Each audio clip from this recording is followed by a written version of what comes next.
The knock came so hard it rattled the thin doorframe, slicing through the silence like a warning siren.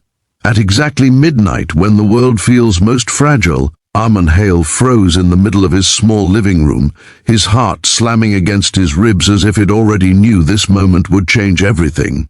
His 6-year-old son was asleep in the next room, clutching a worn-out toy truck, unaware that his father's entire life was about to tilt on its axis. Before the story pulls you deeper, pause for a moment. If you believe that kindness can change lives, that people deserve second chances even when the world is harsh, please like this video, comment your thoughts, share it with someone who needs hope, and subscribe to Kindness Spark. Your support keeps stories like this alive. Arman had not been expecting anyone. His days were predictable, almost painfully so. Wake before sunrise, pack a simple lunch, walk his son to school under the pale morning light, then head to the warehouse where he worked as a logistics assistant. He was always early, always quiet, always trying to be invisible, not because he lacked ambition, but because life had already taken so much from him that he feared asking for more.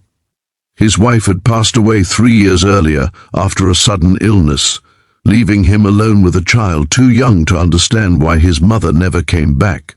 Since then, Arman measured time not in years but in school drop-offs, grocery bills, and nights spent staring at the ceiling, wondering if he was doing enough. The knock came again, sharper this time, echoing down the narrow hallway of the aging apartment building. Arman's first thought was fear, the kind that creeps in when you are already stretched thin. His second thought was responsibility. He moved quietly, checking on his son, then approached the door with caution. When he opened it, the sight waiting for him felt unreal. Standing there was Victor Lorne, the man who owned the warehouse, the man whose name alone made employees straighten their backs and lower their voices. Victor was impeccably dressed even at that hour, his expression unreadable, his presence heavy with authority. Arman's mind raced. He had stayed late that evening to finish inventory reports, double-checking numbers because a small mistake could cost him his job. Had he missed something? Had he failed without knowing? The weight of that fear pressed into his chest as he stood there, barefoot, exhausted, and exposed. Victor stepped inside without ceremony, his eyes scanning the modest space, the worn sofa, the neatly stacked schoolbooks, the small pair of shoes by the door. The silence between them stretched, thick and uncomfortable, until it felt unbearable. Victor's voice finally cut through the air, low and firm, asking Arman to repeat what he had said earlier that day, and to do it while meeting his eyes. Earlier that afternoon, Arman had made a mistake he could not take back. When Victor had angrily accused the team of carelessness over a delayed shipment, Arman, usually silent, had spoken up. Not to argue, but to explain that the delay was due to a system error and that blaming exhausted workers would not fix it. His words had come from a place of honesty and quiet frustration, but the room had gone silent afterward. Arman had expected consequences, not a midnight visit. Now, standing inches away from his boss, Arman felt smaller than ever. His hands trembled as he gathered the courage to repeat his words, carefully, respectfully, without anger. He spoke about fairness, about responsibility, about how fear does not make people work better, only harder until they break. He spoke as a father who knew what it meant to carry invisible weight every day. As he spoke, daylight memories flooded his mind. Mornings spent walking his son to school under soft sunlight, promising him a better future even when he was not sure how to deliver one. Victor listened without interrupting, his gaze intense but not cruel.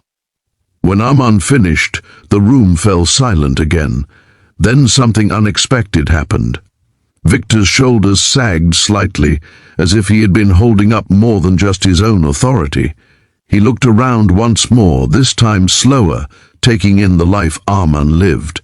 The conversation shifted, not with loud apologies or dramatic speeches, but with a quiet acknowledgement. Victor admitted that leadership had hardened him, that pressure from investors and losses had blurred his sense of empathy. Hearing Armand speak so honestly, especially knowing the man stood on such fragile ground, had forced him to confront something uncomfortable about himself.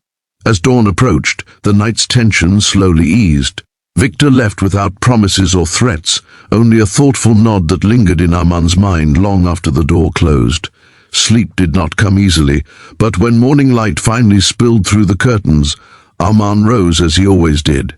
He prepared breakfast, woke his son gently, and walked him to school, the world bathed in soft daylight hues. Yet something inside Armand had shifted. He no longer felt invisible. At the warehouse that day, the atmosphere was different.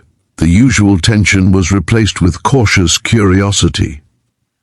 Victor arrived later than usual, gathered the team under the bright industrial lights, and spoke about accountability and respect. New procedures were announced, ones that valued communication over fear. When Victor's eyes met Armand's across the room, there was a brief nod, subtle but powerful. It was an acknowledgement of courage, of truth spoken without malice. Days turned into weeks, and changes continued. Armand was asked to assist in training new hires, his attention to detail and calm demeanor suddenly recognized as strengths rather than background noise. With the slight increase in pay came breathing room. He could buy his son new shoes without counting every coin,